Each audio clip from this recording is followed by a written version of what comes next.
अस्सलामु अलैकुम वरहमतुल्लाहि वबरकातुहू। ईरान और इजराइल को लेकर जो आज की लेटेस्ट अपडेट है वो ये है, अमेरिका ने इजराइल को थाड भेज दिया है। थाड अमेरिका का सबसे लेटेस्ट एंटी मिसाइल सिस्टम है। अमेरिका ने अपने यहाँ खुद थाड लगाया हुआ है। न्यूक्लियर सिस्टम को बचाने के लिए अमेरिका ने थाड का इस्तेमाल किया हुआ है। तो आप समझ सकते हैं कि ये कितना ज़्यादा महत्वपूर्ण है।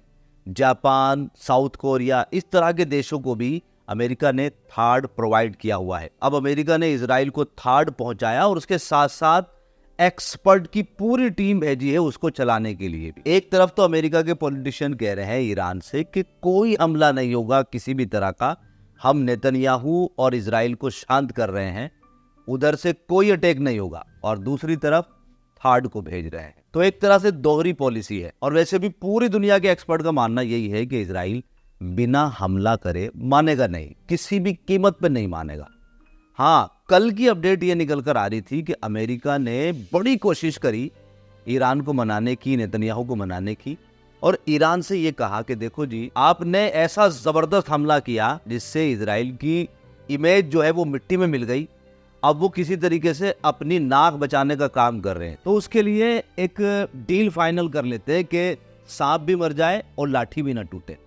मतलब कहने का ये है, अमेरिका ने ईरान से कहा कि आप हमें एक ऐसी जगह बता दो जहां पर इजराइल हमला कर दे, आपका कोई नुकसान ना हो, वो मिसाइल वगैरह मार के शांत हो जाए, और हम सैटेलाइट से कुछ तस्वीरें ले लें कि देखो जी, ईरान का ये वाला एरिया था, पहले ऐसा था, अब ऐसा हो गया। तो पूरी दुनिया में एक इमेज पहुंच जाएगी कि हाँ भाई, ईरान ने इजराइल पर हमला किया था और इजराइल ने भी पलटवार किया ईरान पर। लेकिन ये सुलह जो है वो कामयाब नहीं हो पाई, और ईरान ने भी साफ मना कर दिया और नेतन्याहू भी इस पर राजी नहीं हुआ। तो अब कुल मिलाकर समीकरण यही तैयार हो गया कि इजराइल हमला करेगा, जरूर करेगा, और बहुत जल्द करेगा, जिसके लिए अमेरिका अब इजराइल के यहाँ इंतजाम भी कर रहा है और अमेरिका का सपोर्ट भी रहेगा। और इसमें भी कोई दो राय नहीं है कि ये हमला जो है वो इजराइल कम अमेरिका ज्यादा करेगा, मतलब अमेरिका के लोग ही आगे रहेंगे। अब यहाँ पर दुनिया के एक्सपर्ट ये दिमाग लगा रहे हैं कि भाई, इजराइल ईरान पर हमला कैसे करेगा, क्योंकि ईरान और इजराइल के बीच लगभग 2000 किलोमीटर की दूरी है, और अगर इजराइल F-35 से हमला करता है तो उसे बीच में कहीं ना कहीं स्टे जरूर करना पड़ेगा। मतलब उसको ईंधन के लिए कहीं ना कहीं किसी न किसी देश का सहारा जरूर लेना पड़ेगा। जैसे कि पिछली बार भी जब इजराइल ने हमला किया था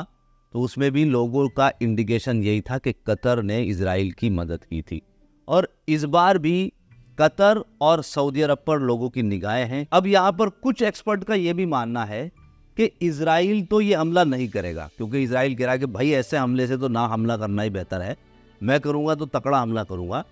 तो अमेरिका ही इस हमले को अंजाम देगा। और सभी को पता है कि कतर में ले लीजिएगा या सऊदी अरब में ले लीजिएगा, वहां पर अमेरिका के खुद के अपने एयर स्पेस है, तो वहां से इजीली वो हमला कर सकता है और ये बताएगा कि ये हमला जो है वो इजराइल ने किया है, लेकिन एक्चुअल में वो हमला अमेरिका की तरफ से ही होगा। आज की एक और लेटेस्ट खबर ये भी है कि ईरान पर एक साइबर अटैक जरूर हुआ है, और इसका भी शंका जताई जा रही है कि ये इजराइल ने किया हो। कुछ एक्सपर्ट लोगों की यहाँ भी यही राय है कि अमेरिका इजराइल को साइबर अटैक के लिए बोल रहा है कि तुम डायरेक्टली वेपन वाला अटैक ना करो, आप साइबर अटैक कर लो। जिस पर साइबर अटैक करने के लिए तो वो रेडी है ही, लेकिन बिना वेपन अटैक करे वो खामोश नहीं बैठ रहा। वहीं दूसरी तरफ जो अमेरिका को डर सताया हुआ है वो ये है कि जैसे ही हम हमला करेंगे F-35 से, रूस ने ऑलरेडी ईरान में पहुंचाया हुआ है Su-35, कहीं रूस का Su-35 जो है वो हमारे 35 को क्रैश ना कर दे,